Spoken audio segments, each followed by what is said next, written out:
Traditionnellement, je vais vous faire un petit peu l'introduction de notre thématique. Donc, comme vous le voyez sur le slide, le thème de notre conférence est la montagne des vacanciers dans une comparaison entre la France et les États-Unis. Donc, pour ma part, et beaucoup plus modestement, je vais concentrer mon introduction sur les Alpes, empruntant un point de vue historique. Donc, statistiquement parlant, un vacancier est un visiteur qui séjourne pour motif personnel au moins 4 nuits sur place. Ces motifs personnels sont nombreux, ils couvrent en général les loisirs, la détente, le sport, le bien-être. La montagne des vacanciers est une montagne ludique. À l'évidence, elle est différente de la montagne des montagnards qui, eux, habitent les lieux de manière permanente. Même s'ils occupent temporairement les lieux, les vacanciers n'ont eu de cesse de transformer la montagne. Pour les accueillir, il a fallu développer et urbaniser. En fait, la montagne des vacanciers est une conquête permanente. J'en privilégierai 4 d'un point de vue chronologique. Premièrement, une conquête exogène. La montagne des vacanciers est une invention des urbains et de surcroît anglais. Dans les Alpes, le Mont Blanc a très tôt été considéré comme une étape pour les jeunes aristocrates lors de leur grand tour. À l'époque, la haute montagne était une destination exotique pour de jeunes et riches urbains. Pour les locaux, au-delà des alpages, la montagne était improductive et un facteur d'isolement. Le massif du Mont Blanc était surnommé le Mont Maudit. Après le froid, avec les bains de mer, les Anglais inventent donc le haut, le tourisme à la montagne. Ces premiers touristes avaient le goût de l'aventure, mais aussi des sciences. De montagne maudite, le Mont Blanc est devenu un objet d'exploration scientifique et un objet d'émerveillement. Puis, non content d'occuper la vallée, les hommes se sont mis en tête de conquérir la montagne.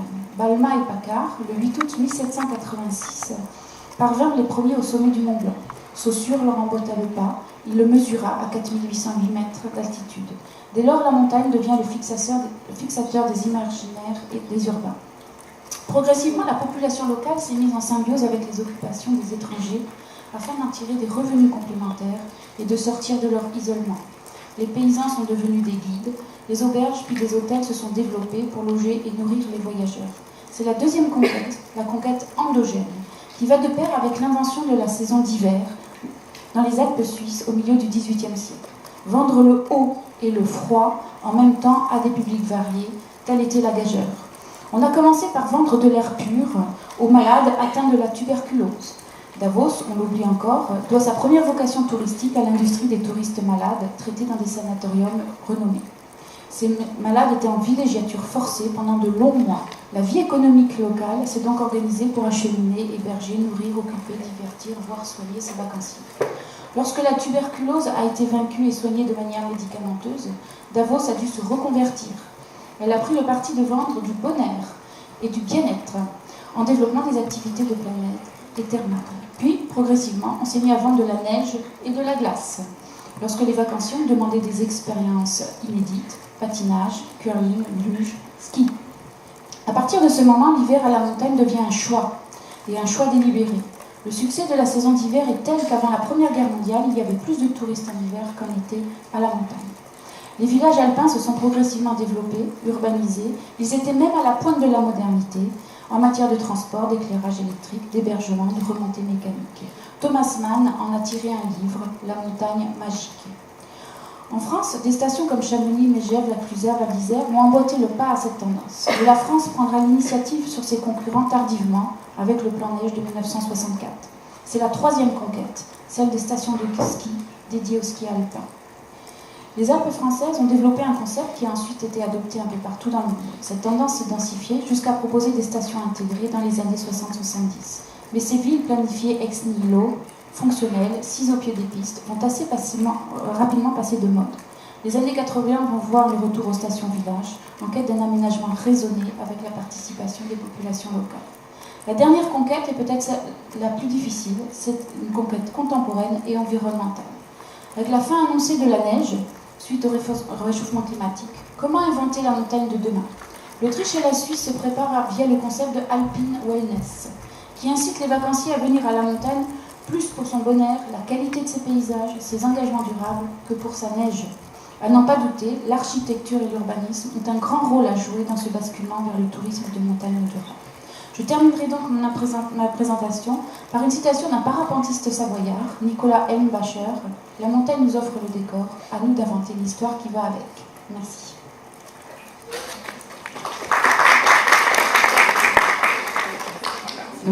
C'est cette introduction est tellement formidable que je me demande si je vais faire la conférence. Vous avez l'essentiel. Bien, je remercie beaucoup donc, Nathalie de m'avoir invitée. Et je remercie aussi pour la très gentille présentation et combien élogieuse que je ne mérite sûrement pas. Voilà, donc le sujet que je vais traiter ici avec vous est un sujet qui m'a préoccupé pendant pas mal d'années et j'ai profité en réalité d'un long séjour de 5 ans, c'était vraiment très long, aux États-Unis pour, d'une certaine manière, profiter de ma présence là-bas pour regarder ce que j'avais déjà étudié en France et qui était donc cette fameuse montagne des vacanciers. En réalité, aux États-Unis, comme en France, comme en Europe, la montagne était d'abord un espace infréquentable. Ça, c'est sans doute important de le souligner. C'était l'espace de la nature sauvage, un espace dangereux et un espace que les peintres, les artistes et les écrivains décrivaient, peignaient, mais comme quelque chose sur lequel il était prudent de ne pas s'aventurer. Je rajouterai à l'introduction de Nathalie que la montagne était même synonyme de maladie. C'est ce qui montre l'inversion. On avait, par manque de vitamines, en fait, dans les hautes vallées des Alpes, des maladies particulières, des goitres, enfin toutes sortes de maladies. Et jusqu'au 19e, les habitants de la montagne sont plutôt considérés comme des gens vraiment défavorisés et malades. Effectivement, aujourd'hui, la montagne est synonyme de santé. C'est assez intéressant de rappeler ce fait. Donc la montagne est représentée comme un espace dangereux et qu'il faut éviter, mais néanmoins, là aussi, progressivement, elle devient un espace pittoresque. Le mot pittoresque est très important, donc un espace qu'on apprécie, qu'on va représenter, qu'on va commencer à apprivoiser. Pardon. Et les premiers hôtels se réalisent bien entendu dans les vallées, à partir duquel certains osent affronter les sommets, et on va inventer à l'occasion le mot d'alpinisme, qui est les quelques individus courageux qui commencent à monter par leurs propres moyens bien sûr, ou avec des chevaux dans la montagne. Voilà, alors, ça c'était... J'en arrive maintenant donc aux États-Unis. Je me suis intéressée donc à une zone géographique particulière des États-Unis qui s'appelle les White Mountains et qui a le double avantage d'être située assez loin, mais néanmoins relativement accessible, de Boston et de New York. Donc c'est une destination qui est importante parce que, bien entendu, la civilisation rurale américaine était impossible à développer. On ne pouvait pas s'installer dans les montagnes. Donc les montagnes étaient restées un peu à l'écart, d'une certaine manière, à la fin du XVIIIe siècle. Et en réalité, ces montagnes vont commencer à s'ouvrir donc à des premiers visiteurs avec la construction de routes qui vont complètement changer l'histoire de ces régions jusqu'à nos jours. La première route est ouverte donc en 1803 et on va commencer donc à envoyer là dans ces montagnes des aventuriers, mais des aventuriers d'un genre un peu particulier, puisqu'il était manifeste qu'on ne pouvait pas y installer une activité agricole. On va y envoyer plutôt des scientifiques. Et ces scientifiques sont d'une certaine manière accompagnés aussi par des écrivains, par des peintres, et puis des photographes. Et ce moment-là est très important parce qu'il va donner finalement une image, qu'elle soit livresque ou picturale, de cet espace-là qui était une sorte de trou noir sur la carte et qu'on avait décidé finalement de laisser un peu de côté. Et les aménagements donc dans ces montagnes, ça c'est des photos contemporaines pour vous montrer finalement qu'à 2 heures par la route de Boston, on est encore dans un univers qui nous semble à nous très sauvage, et de fait il l'est relativement, c'est partie des États-Unis qui est relativement peu peuplée. Et aussi la géographie qui est très différente de la géographie qu'on connaît, nous, dans les Alpes européennes, puisque ce sont des montagnes beaucoup plus anciennes, beaucoup plus usées, beaucoup plus basses aussi, et entièrement recouvertes par la forêt. Donc un paysage, a priori, fort différent, et que les Américains donc, de l'Est, de la côte Est des États-Unis, connaissent bien, non pas pour y résider, puisque c'est un endroit où on va en vacances, mais pour s'y promener, littéralement s'y promener. Donc c'est un territoire qui va d'abord être colonisé par des chemins qui existent encore aujourd'hui, qui sont des sentiers de randonnée, qui vont pratiquement de l'État de New York au Massachusetts et qui remontent encore, et des routes. Et ces routes ne sont pas urbanisées. Ces routes permettent finalement de circuler dans la montagne, et notamment en particulier l'automne. Donc c'est une photo que l'automne. La montagne est une destination aujourd'hui contemporaine où le plaisir c'est de la parcourir en voiture ou à pied. Je reviens donc aux premiers aménagements des White Mountains. Les premiers aménagements des White Mountains, ce sont de gigantesques constructions dont très peu subsistent. Et la question c'était pourquoi ces immenses hôtels qui ont été construits donc, entre le début du XIXe siècle et la fin du XIXe siècle ont pratiquement tous disparu. Donc il y a un certain nombre d'ouvrages qui ont été consacrés à ce phénomène qui peut sembler un peu étrange. Vous en avez ici un des rares qui a survécu. Et la raison pour laquelle ces hôtels ont été pratiquement tous détruits, elle tient en fait en quelques mots. Ces hôtels étaient la résidence des vacanciers d'été. C'était fait pour la résidence d'été. Ce sont de grands bâtiments pas chauffés, dont la principale caractéristique architecturale est de posséder une immense loggia qui entoure le bâtiment et qui donne en fait le lieu pour une des principales activités qui pouvait avoir lieu dans ces immenses hôtels, qui était de regarder le paysage. Donc un rapport à la fois très lointain et très pittoresque au paysage. Celui-là a été conservé un peu comme un monument. C'est de manière anecdotique, c'est là où on a signé les accords de Bretton Woods. Et bien sûr, il est chauffé. Donc, il faut savoir que c'est une région qui est extrêmement froide l'hiver. Donc la saison commençait au printemps et s'achevait à l'automne, et les hôtels étaient donc fermés. Quand on dit que ce sont des grands hôtels, véritablement pour l'époque, c'était des hôtels qui comprenaient parfois plus de 300 à 400 chambres, et donc tous les équipements nécessaires pour nourrir et loger les vacanciers dans des conditions assez spartiates. Donc, ce n'est pas du tout l'équivalent des grands hôtels qu'on construira sur la côte d'Azur ou dans les grandes villes du nord de l'Europe à la même époque.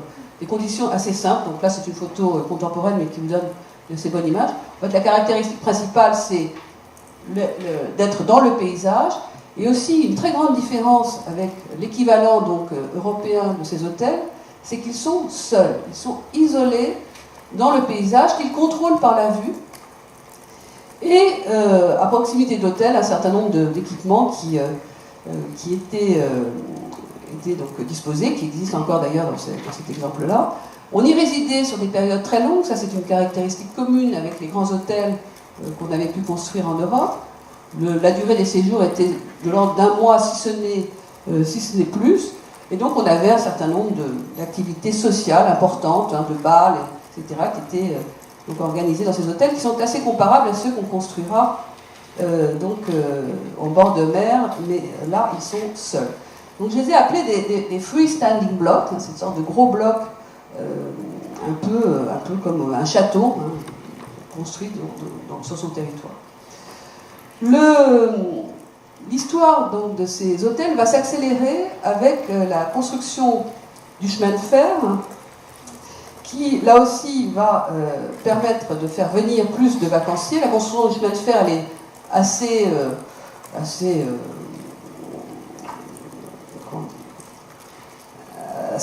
tôt, se fait assez tôt. On ouvre donc les lignes de chemin de fer entre 1840 et 1850, donc la première moitié du XIXe siècle.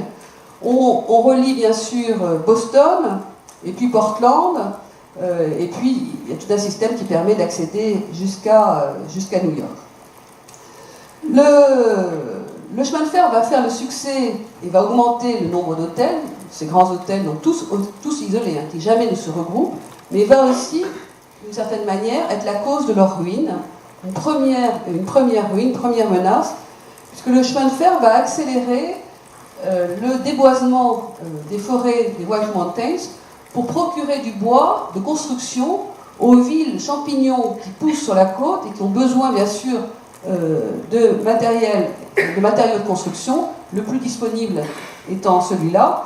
Et le paysage donc, de ces White Mountains va progressivement disparaître. Des scieries vont être construites qui vont polluer l'air et l'eau. En fait, tout un processus de dégradation va se mettre en place, très américain d'une certaine manière, dans cette espèce de manière pour les Américains de se saisir d'une richesse, quitte à en perdre une autre, et à une échelle qui est celle de l'échelle de la progression des villes américaines, donc dans la deuxième partie du XIXe siècle. Alors, on peut faire le musée des hôtels détruits, ça c'est un de ces hôtels détruits, on remarque le nom, il s'appelle Alpine, ils sont tous en référence avec l'Europe, ils ont des noms proches donc européens, et en fait cet hôtel a été détruit donc dans les années 1920-1930, abandonné progressivement, et aujourd'hui, à la place, on a construit des maisons. Ces maisons sont proposées à la location aux amateurs de sports d'hiver. Elles fonctionnent comme des sortes de lotissements qui eux aussi sont isolés. Donc un processus de construction très différent de celui qu'on a mis en place en Europe. On est dans la nature, dans une sorte de petit lotissement. Il n'y a pas de ville, il n'y a pas de village forcément. On utilise la voiture pour aller éventuellement trouver la station, qui n'est pas une station. Et d'une certaine manière, le grand argument qui a été donné pour détruire ces grands hôtels et les remplacer par ces maisons, c'est un argument à la fois sociologique et économique. Les grands hôtels impliquaient une forme de vie sociale très contraignante. Il fallait s'habiller le soir pour dîner. Il y avait un certain nombre de manifestations auxquelles on était tenu d'assister. Alors que bien sûr, dans sa petite maison, on fait un peu ce qu'on veut, on s'habille un peu ce qu'on veut. Ça, d'une certaine manière, ça montre aussi l'évolution finalement de la sociabilité dans ce type d'espace. J'en passe maintenant donc à un sujet qui est un sujet qu'il faut aborder quand on parle des vacanciers dans la montagne, qui est celui du ski. Ou plutôt, qu'est-ce qu'on fait, que font les vacanciers dans la montagne? Donc il est bien clair que les vacances d'hiver vont succéder aux vacances d'été dans la montagne. Les vacances d'été dans la montagne, c'était des vacances plutôt sportives, mais c'était surtout des vacances en fond de vallée. Et on pouvait évidemment utiliser les sentiers pour s'en aller. C'était surtout des vacances liées aux soins, Nathalie l'a dit. Et les vacances d'hiver, c'est un peu une autre histoire. Ça, c'est une photo du lac de Saint-Moritz, mais c'est juste pour introduire la question du ski. Alors le ski, c'est un sujet vraiment intéressant parce que, comme beaucoup d'autres sports, le ski est on peut dire, une pure invention. Il n'y a pas quelque chose qui existe avant le ski. On a, même dans les grottes préhistoriques, des images de personnages qui marchent avec des bâtons aux pieds qui ressemblent à des skis, mais en réalité, c'était fait pour marcher à plat. Donc on a quelque chose qui existait d'une certaine manière pour marcher dans la neige, mais jamais, personne n'avait pensé qu'on pouvait s'en servir pour descendre. À quelle fin? On n'habitait pas dans la montagne l'hiver était abandonnée par les animaux comme par les hommes qui se réfugiaient dans les zones plus clémentes. Et donc en fait, on va inventer le ski comme un sport. Alors il y a une polémique, où je vous épargne les détails entre les historiens, à savoir si c'est entre 1898 à Davos qu'on a inventé le ski ou ailleurs. C'est pas. Sachez que c'est donc inventé autour de la fin la fin du 19e siècle et du début du 20e siècle. Ce qui est intéressant avec le ski, c'est que tout d'un coup, le ski va ouvrir un paysage, va ouvrir un espace qui jusque-là n'était pas praticable. C'est vraiment un premier point important. Et le ski, surtout, va transformer une activité de loisir qui était plutôt enfantine, puisqu'on avait sans doute, alors là pour le coup depuis très longtemps, pour les enfants, imaginer qu'on pouvait glisser sur la neige, en une activité d'adulte, et dans un premier temps, masculine. Le ski, c'est une activité dangereuse, un peu héroïque, et il faut apprendre à skier, c'est pas quelque chose d'inné. Donc tout un système va se mettre en place autour de la pratique du ski qui va donc proposer les premiers modèles de séjour dans la montagne par les sportifs. La chose la plus notable peut-être, c'est que à cause de la montée du nazisme, la fameuse, vous savez, le fameux film La Mélodie du Bonheur, c'est vrai, ça a existé, cette famille-là a réellement quitté l'Autriche pour s'installer donc dans une station de ski, et pendant longtemps, et donc il y a eu beaucoup d'Autrichiens ou d'Allemands qui pratiquaient le ski, qui avaient commencé à pratiquer le ski donc dans les années 20-30, qui avaient appris le ski, qui sont partis donc à la suite de la montée du nazisme aux États-Unis et qui ont créé des écoles de ski et qui, d'une certaine manière, ont développé cette espèce de nouveau sport qui va être adopté, et ça c'est très significatif aux États-Unis, en premier lieu par les universités qui y voient un bon dérivatif pour occuper les étudiants, hommes, l'hiver. Donc c'est une première université, c'est Dartmouth, qui va la première inciter ses étudiants à pratiquer le ski. Donc le ski, c'est quelque chose d'un peu dangereux. On est dans une époque qui, politiquement, est aussi une époque prompte à dénoncer l'abêtissement de la paresse, enfin, et des peuples du Sud pour valoriser les activités nordiques qui demandent de l'effort. Donc il y a aussi une espèce de contexte politique un peu particulier autour du ski. Bref, le ski, c'est quelque chose qui va vous permettre d'avoir une sorte d'attitude héroïque dans la nature. Et donc, ça, c'est extrait d'un ouvrage qui raconte cette histoire. Je vous donnerai les références plus tard, qui montre un peu cette espèce de condition du skieur entre le danger et le dépassement de soi, qui colle très bien, d'une certaine manière, à un certain esprit des années 20-30, notamment aux États-Unis. Mais également, et c'est ça qui est intéressant, également, à la même époque, on a l'inverse absolu. Donc ça, c'est une publicité de la même période, des années 20-30, peut-être un peu plus tard, où on vend donc la montagne aux femmes. Bien sûr, comme les femmes sont un peu moins héroïques, on leur vend le soleil, on leur vend l'espace de la montagne comme un espace pour le plaisir, et on invente donc un snow train, qui est un lieu, une invention assez étonnante, puisque le snow train consistait à résider dans le train qui s'arrêtait donc à proximité des pistes, dans lequel vous pouviez passer la nuit et revenir ensuite à Boston sans, pour autant, avoir à trouver un hôtel. Et ça, c'est important de souligner ça, parce que véritablement, l'installation dans la montagne aux États-Unis ne prend pas la forme d'une station. Voilà.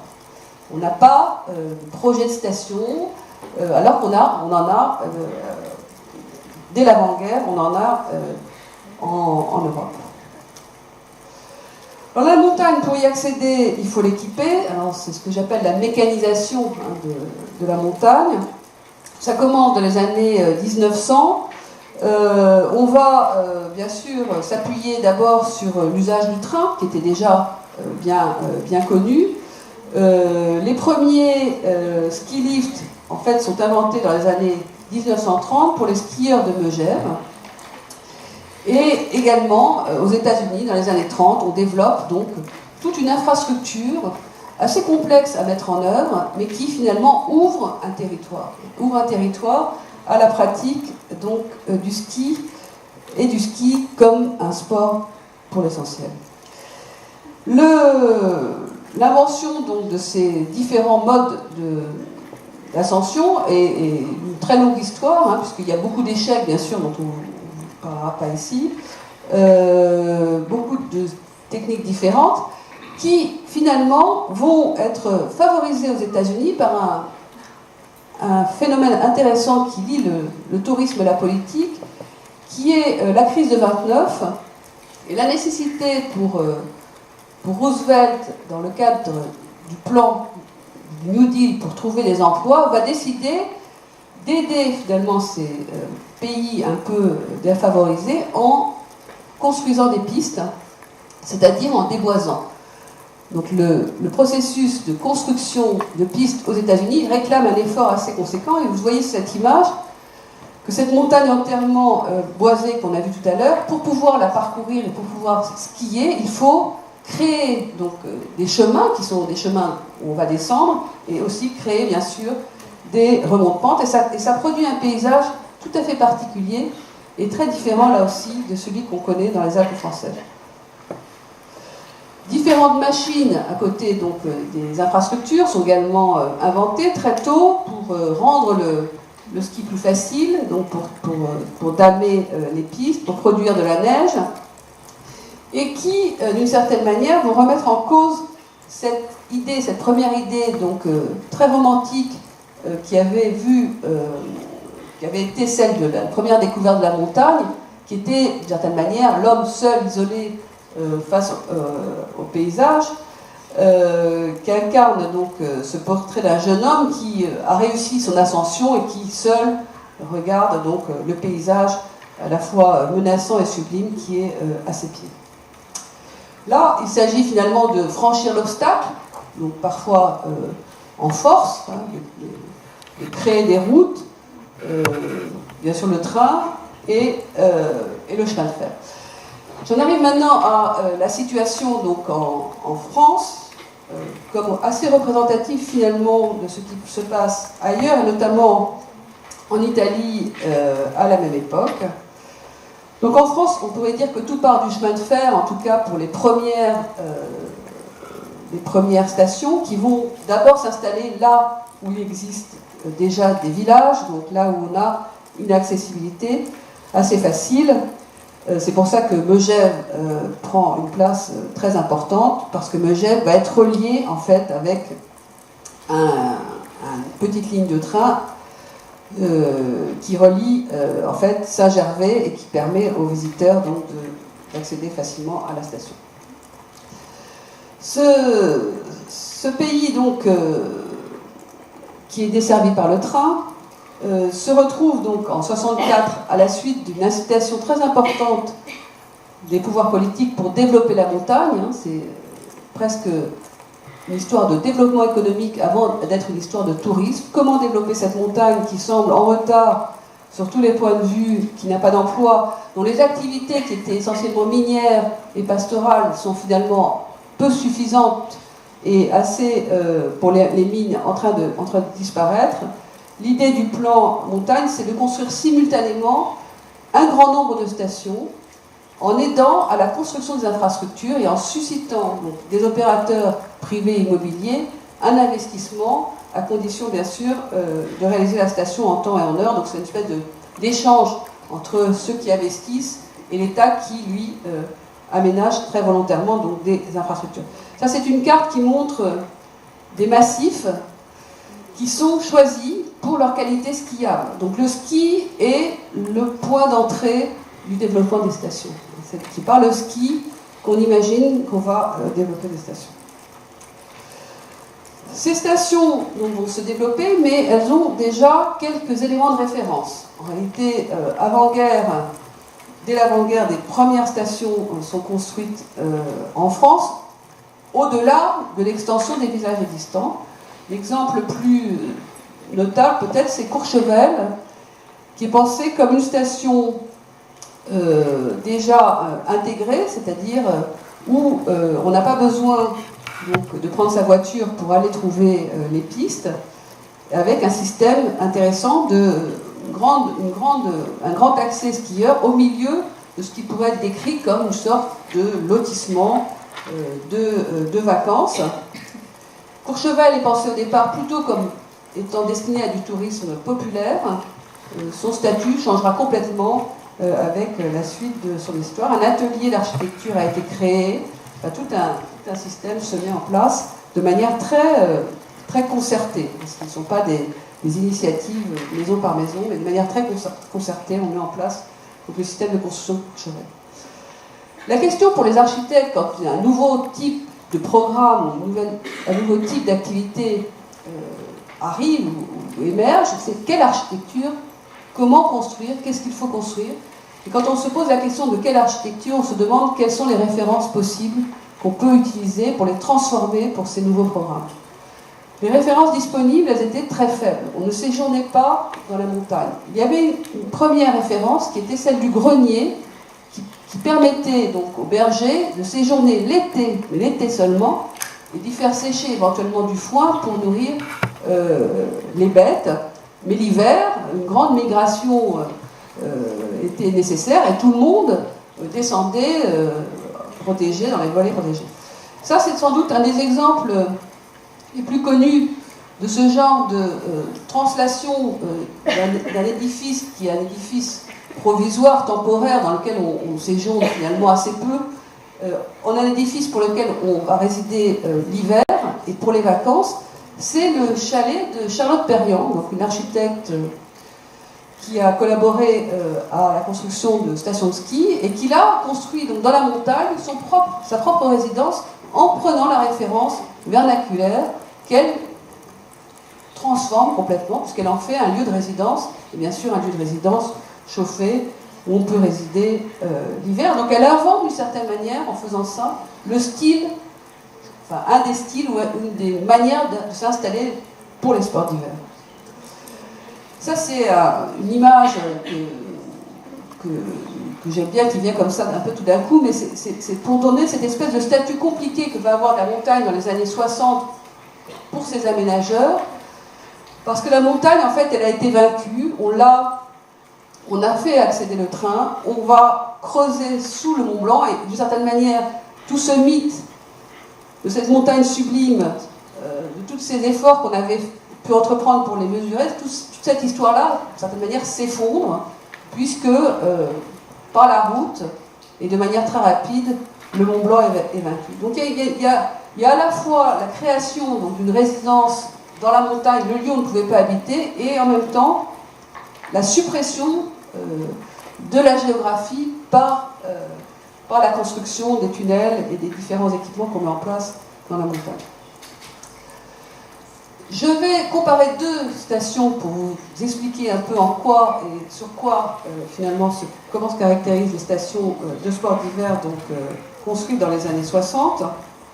J'ai décidé de comparer deux stations très différentes en posant l'hypothèse qu'en ayant des choses très différentes, d'une certaine manière, on couvre le spectre de toutes les autres stations. Donc, on pourrait, à partir de ces deux stations, situer toutes les autres stations par rapport à ces deux stations. Ces deux stations différentes sont, d'une part, et ça c'est le site d'origine de cette station, c'est la station d'Avoriaz. Et l'autre station, c'est la station de Flaine. Alors je ne sais pas si vous connaissez ces stations, mais je vais essayer de les décrire pour montrer en quoi elles sont spécifiques et à la fois en quoi elles se ressemblent. Donc voilà le site d'Avoriaz, et on voit ces bâtiments très sommaires, qui étaient des bâtiments donc, pour l'été,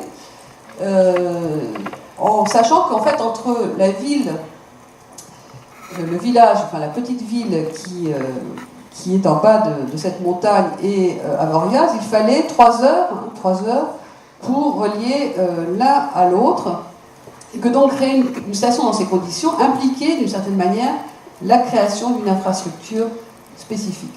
Alors là, comme à Courchevel, on va inventer un espèce de modèle, de faire un atelier d'architecture qui va en fait travailler sur la longue durée. C'est une des caractéristiques de ces stations. Et cet atelier d'architecture, ce sont des très jeunes architectes qui y travaillent, Jacques Labro, Jean-Jacques Orsoni et Jean-Marc Roch. Ils ont moins de 35 ans, ils sont un peu un peu, comment dire, ils ont envie d'inventer quelque chose, et ils sont appelés à l'époque par le père d'un champion olympique, donc une sorte de célébrité nationale qui s'appelle Jean Vuarnet. Voilà, on a un peu oublié peut-être aujourd'hui. Voilà, et derrière ça aussi, il y a un promoteur dont on parle encore beaucoup aujourd'hui, qui est Robert Brémond, et qui va plus tard créer Pierre et Vacances. Je ne sais pas si vous avez entendu aux informations toute la polémique sur Center Park, mais c'est le même promoteur que celui qui s'invente là en construisant Avoriaz. Alors, une petite image aussi comme ça en parallèle, pour dire que tout le monde dans les années 60 s'intéresse aux stations de ski. Quand je dis tout le monde, c'est bien sûr tous les architectes, tous les promoteurs, ou les apprentis promoteurs, tous les ingénieurs, ou ceux qui sont en train de penser que c'est le seul moyen de développer une économie dans la montagne. Tout le monde s'intéresse à la montagne, tout le monde s'intéresse aux stations de ski. Et là, vous avez un dessin d'un architecte que même ceux qui ne font pas d'architecture connaissent, qui est Le Corbusier, qui fait une proposition donc, à la ville de Var pour créer donc, une station de ski. Donc c'est vraiment un sujet, hein, aujourd'hui ça l'est moins, mais là à l'époque c'est vraiment un sujet qui intéresse tout le monde, et tout le monde essaye effectivement de trouver la bonne référence, le bon programme, la bonne situation. Et Le Corbusier qui ici propose, c'est assez intéressant ce projet-là, en fait il propose la combinaison de deux choses qui vont constituer grand nombre de stations de ski. En fait une combinaison de maisons, donc on dit des chalets évidemment parce qu'on est à la montagne, donc c'est tous les petits carrés que vous voyez sur la partie C, et un grand immeuble dont il a fait d'une certaine manière le centre de son travail, qui est qu'il appelle une unité radieuse, qui lui concentre donc beaucoup plus de logements, hein, jusqu'à 200-300 logements, dans un seul immeuble, et qui a pour lui, et comme pour d'autres d'ailleurs, l'intérêt de ne pas consommer trop de terrain, sachant, et ça c'est important dans la conception des stations de ski, c'est que les terrains skiables ne sont pas si nombreux que ça. La difficulté, c'est pas tant, la montagne est gigantesque, et on dit que moins de 3% aujourd'hui hein, des Alpes européennes sont utilisées par les stations de ski, parce que c'est pas si évident que ça. Sur un massif rocheux, vous ne pouvez pas skier, s'il n'y a pas d'accès possible, vous ne pouvez pas skier. Donc la neige skiable, il faut d'une certaine manière la protéger. Donc une grande partie de ces immeubles très concentrés tient aussi au fait qu'on veut ouvrir la montagne, il y a beaucoup de monde, et qu'on ne veut pas construire trop sur les pistes, ou les futures pistes. Alors le modèle d'Avoriaz, il est assez célèbre, assez connu. Il repose sur le déplacement du skieur. Donc, Courchevel avait déjà commencé cette idée-là, de construire une station, un village, si vous voulez, autour du skieur. Là, sur ce plan en bleu, ce sont les traces des skis, théoriques bien sûr, des skieurs qui vont pouvoir, en fait, suivre la pente. Bien entendu, quand vous skiez, vous avez besoin d'une pente, et pour aller chez eux, et prendre un remont de pente, pour se retrouver en haut des sommets et faire du ski. Et tout ce qui est en jaune donc, sur ce dessin, qui est un dessin de l'atelier d'architecture d'Avoriaz, ce sont les immeubles qui s'installent d'une certaine manière en suivant le relief très compliqué, très dur, sur une falaise, et qui vont d'une certaine manière construire progressivement par paliers successifs en suivant la pente, d'où l'intérêt aussi de centrer ça sur le skieur, la station d'Avoriaz. Alors c'est assez drôle parce qu'ils vont aller assez loin sur l'idée qu'on ne circule pas en voiture dans la station. Ils vont préconiser l'usage de rennes, et en fait ça ne va pas marcher du tout parce que les rennes ne sont pas très contents. Les rennes, ils ont l'habitude d'être sur des terrains plats, pas sur des terrains rocheux, et au bout d'une saison, ils vont abandonner l'idée qui était une idée assez romantique, hein, de se promener dans la station tiré par un renne, et ils vont adopter des motoneiges un peu plus bruyantes pour transporter les bagages, puisqu'une fois que vous avez apporté votre voiture, vous êtes venu en train à Morzine, qui est la ville qui est en bas, vous n'avez plus le droit d'utiliser votre voiture, bien sûr, parce qu'il n'y a pas de voie pour les voitures. Vous êtes censé circuler à pied, mais en fait surtout à ski. Et quand vous avez des choses à porter, eh bien, on vous accompagne avec une motoneige. Le système d'Avoriaz est très intéressant parce qu'il est complètement, d'une certaine manière, en analogie, hein, c'est un modèle en analogie avec la forme de la montagne. Donc, les bâtiments eux-mêmes vont, en tout cas à l'origine de la station, vont être en mimique de la forme de la falaise, la forme des rochers.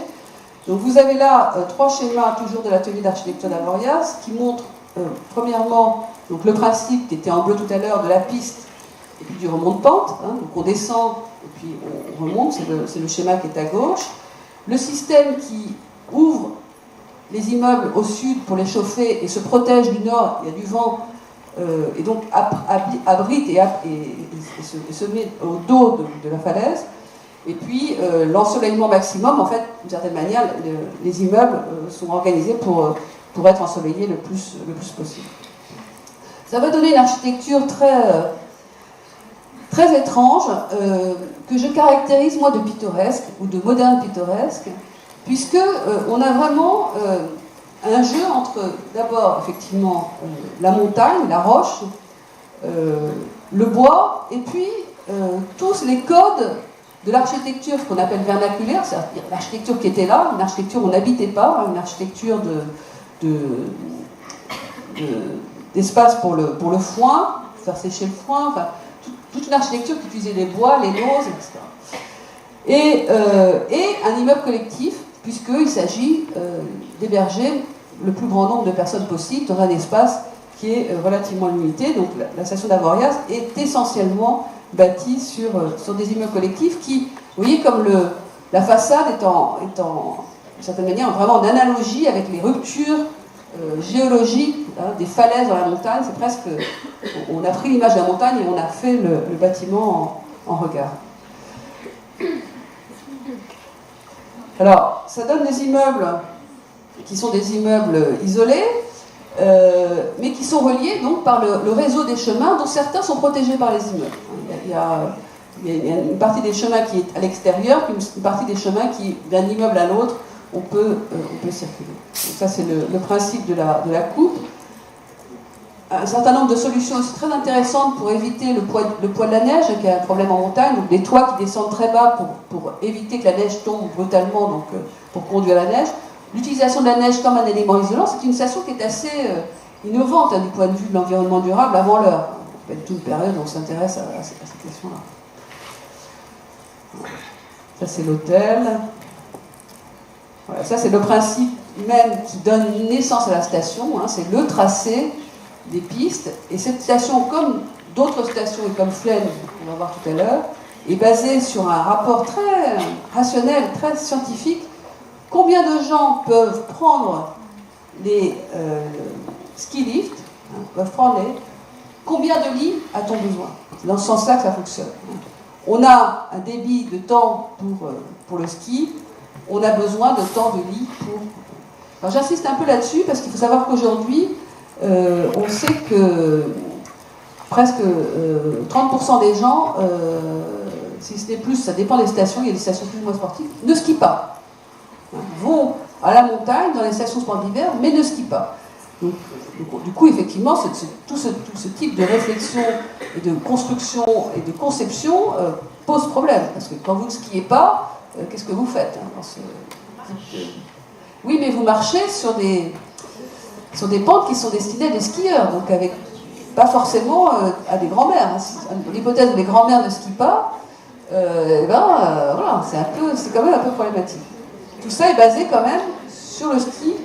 Et ce ski, là aussi je dirais un mot là-dessus, et ce ski des années 20-30 qui est un ski sportif voisin de l'héroïsme. Hein, c'est quelque chose qui doit être un peu difficile, qui est un peu, c'est un peu surmonter ses peurs, monter en haut de la montagne, descendre vite. Il y a quelque chose de l'ordre un peu du défi, de la performance, dans cette image du ski qui fait et qui produit cette architecture et ces stations des années 60. Alors, voilà, donc aujourd'hui, tout s'est dédramatisé, on est dans une époque beaucoup plus... voilà, tout le monde est... on est beaucoup moins dans l'héroïsme, sans doute beaucoup plus dans le plaisir. On a inventé le ski fun, on a inventé beaucoup de choses.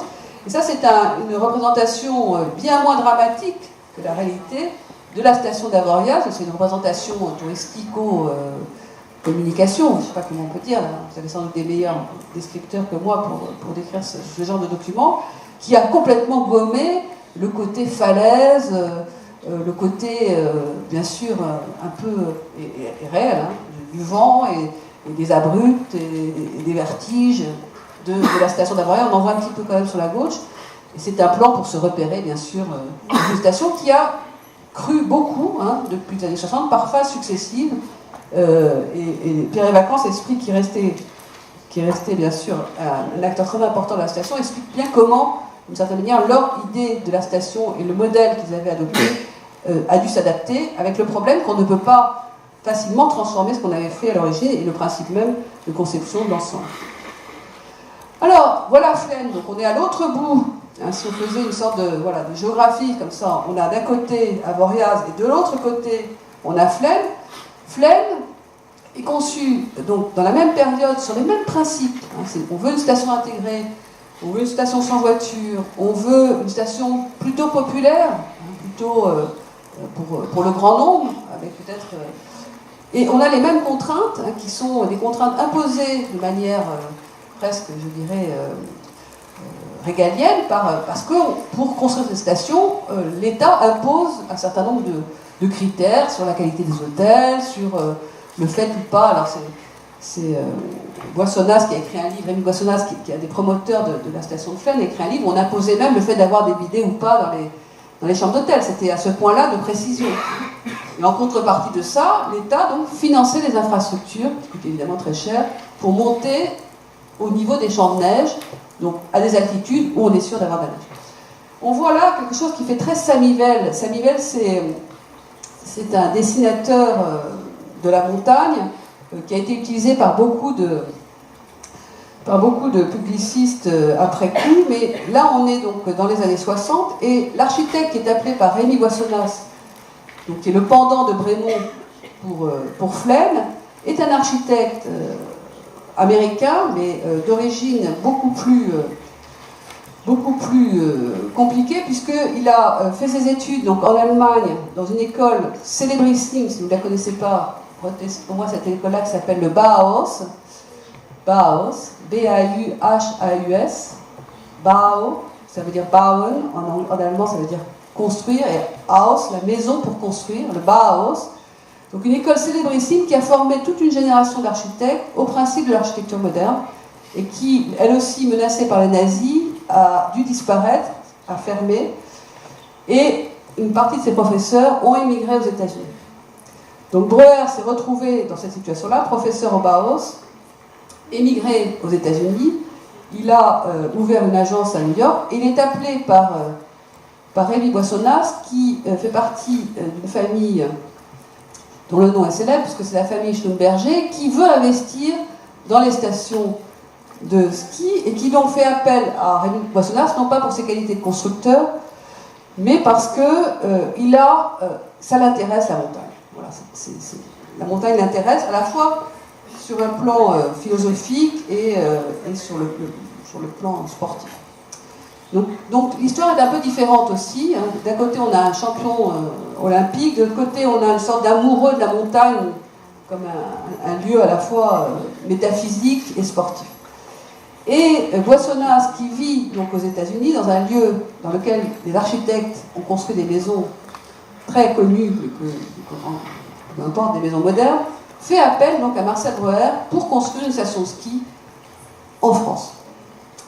Et voilà les dessins que produit Breuer, et on voit bien que ces dessins n'ont rien à voir. C'est 64, c'est la même période, 64, 65, 66, hein, les stations vont commencer à être inaugurées à partir de 69, et on a véritablement une position complètement différente vis-à-vis de la montagne, et par rapport à la question de quelle référence utilise-t-on pour construire une station de ski. Et la référence qu'utilise Breuer, et celle qu'avait évoquée, je ne sais pas si vous avez noté Nathalie dans son introduction, c'est plutôt la nature qui soigne, la nature des sanatoriums, la nature du soleil qui rentre dans un espace extrêmement ouvert, et un adjectif qui est un adjectif très important dans l'histoire des vacances à la montagne, qui est l'adjectif qui est le pendant de l'adjectif pittoresque. Quand quelque chose est pittoresque, c'est quelque chose de sublime. Donc on aurait d'un côté Avoriaz qui joue dans le registre du pittoresque, et de l'autre côté, Flaine, qui est plutôt dans celui du sublime. Alors je vais essayer de vous montrer en quoi Flaine est sublime, pas sublime, c'est pas au sens sublime, c'est dans le registre du sublime.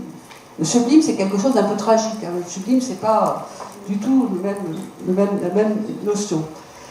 Donc pourquoi c'est sublime? D'abord parce que sur ces plans, Breuer dessine la montagne. Hein, sur les dessins de l'atelier d'architecture d'Avoriaz, tels qu'ils ont été publiés dans l'architecture d'aujourd'hui, il n'y a pas la montagne. On a des bouts de montagne, des morceaux de montagne, on n'a pas. Ici, la montagne est beaucoup plus importante que ce qu'on y construit.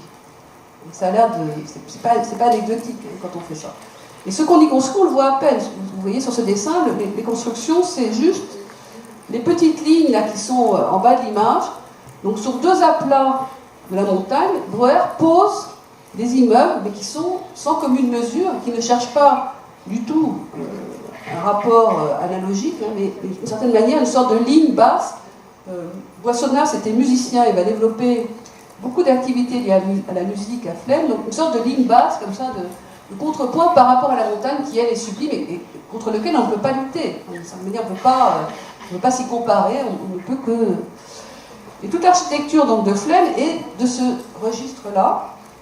Vous avez ici donc les coupes. Les coupes, ce n'est pas les coupes du bâtiment, c'est la montagne, et puis quelque part en bas, toute petite, la construction donc, de la station. Alors, pour être honnête, et vous le savez peut-être, je ne sais pas, c'est le succès, la réception des deux stations est à l'opposé aussi. C'est-à-dire que Avoriaz va avoir tout de suite une sorte d'adhésion populaire, voilà, ça va être un succès public extraordinaire, alors que Flaine va être très vite, très critiqué, si ce n'est décrié. Mais, alors c'est ça qui est drôle, aujourd'hui, Flaine, parce qu'elle est finalement plus facile à transformer peut-être, parce qu'elle a évolué plutôt vers quelque chose de plus populaire, très ouvert sur les jeunes, etc., à des prix plus accessibles, fonctionne plutôt mieux dans cette espèce de changement de paradigme qu'on observe aujourd'hui dans la pratique du ski, qui n'est plus seulement un ski héroïque, mais un ski plaisir, on s'amuse, etc. Flaine a réussi plutôt mieux, d'une certaine manière, à accepter ça que Avoriaz, qui est vraiment fondé sur le ski de descente. Le ski, et en plus, qui est sur une roche assez pentue, donc c'est assez difficile d'imaginer d'autres activités que celles pour lesquelles elle a été conçue. Je ne parle pas simplement des bâtiments, hein, je parle de l'articulation des bâtiments avec le grand paysage. Voilà, donc l'architecture de Breuer est très caractéristique. Hein, si vous ne la connaissez pas, c'est une architecture qui travaille sur le béton, on appelle ça le béton architectonique, hein, c'est-à-dire que c'est la matière même du béton qui est utilisée comme une force d'expression, hein, ce n'est pas des éléments qui sont rapportés. Voilà, ça c'est l'église, le plan, il y a deux parties de la station, une station basse et une station haute, qui sont reliées par une sorte d'ascenseur téléphérique. Alors, bon, on n'a pas vraiment regardé en détail les chambres d'Avoriaz, mais c'est très différent en fait, hein, c'est une conception qui est très très différente. Ça c'est des immeubles. Bien sûr on va dire que Flaine c'est comme une cité HLM, donc ça va être... Là c'est la comparaison de la coupe en haut de Flaine et en bas d'Avoriaz, hein, cette espèce de manière de faire une sorte de mimique de la montagne à Avoriaz, et cette espèce de ligne dure hein, que Breuer pose pour le paysage. Et voilà, donc ça c'est peut-être l'image. Ça, c'est une image publiée par un grand journal d'architecture anglais, Architectural Record, et l'image qu'on retient de Flaine, c'est ça, cette espèce d'héroïsme vis-à-vis du sublime de la montagne. Breuer va jusqu'à mettre ces bâtiments, en certaine manière, en danger, hein, comme en précipice, pour exprimer cette force de la montagne. Voilà, bah, écoutez, c'était un peu ce que j'avais à dire. Quelques images. Alors, il y avait une conclusion quand même sur l'absence de station aux États-Unis. Donc il n'y a pas de station. Hein, voilà. Donc c'est la conception, c'est que le territoire est aménagé. C'est pas des grands hôtels, c'est plutôt des sortes de petits lotissements. Il y a des hôtels aussi, bien sûr. Et puis, ce qu'on appelle une station, donc dans les White Mountains, c'est une série d'équipements qui est très directement destinée aux skieurs pour laisser leurs affaires, parce qu'ils arrivent de la ville, leur pique-nique, etc., très bien fait, et louer des skis, et acheter un forfait, et se faire soigner s'ils sont malades, et se restaurer ses enfants. Mais il n'y a pas de village, de station. Par contre, ça n'empêche pas de faire... Ça, c'est une des exceptions, c'est Aspen. Et donc voilà l'équivalent du dessin touristico-ludique qu'on vous donne quand vous arrivez dans ce genre de station. Ça, c'est au Canada, mais c'est exactement le principe. On vous explique comment, bien sûr, le numéro des pistes et comment ça fonctionne. On voit bien que les pistes sont tracées dans la forêt et non pas sur un massif qui est dégagé, hein, comme en Europe. Pour avoir suffisamment de neige, on n'a pas besoin de monter là parce qu'il fait beaucoup plus froid.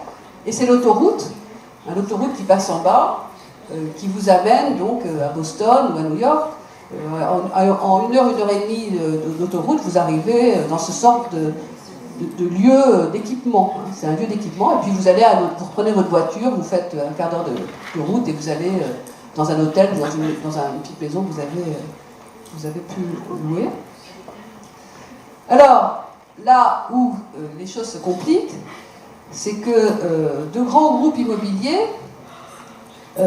aujourd'hui, ont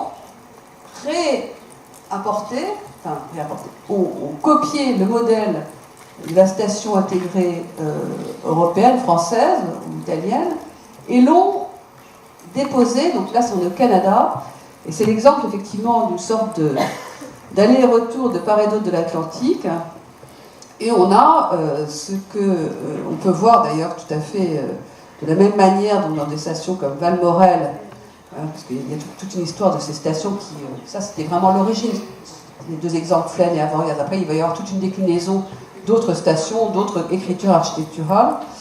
Et on va voir ici, donc, sur le Mont Tremblant, une station créée comme un vieux village. Bien sûr, rien n'existait auparavant, c'est Ultra-West, qui donc développe ça en 1991 avec beaucoup de succès. Comme quoi, les modèles, ça circule. Voilà, je tire là-dessus. Et je vous remercie pour votre accueil.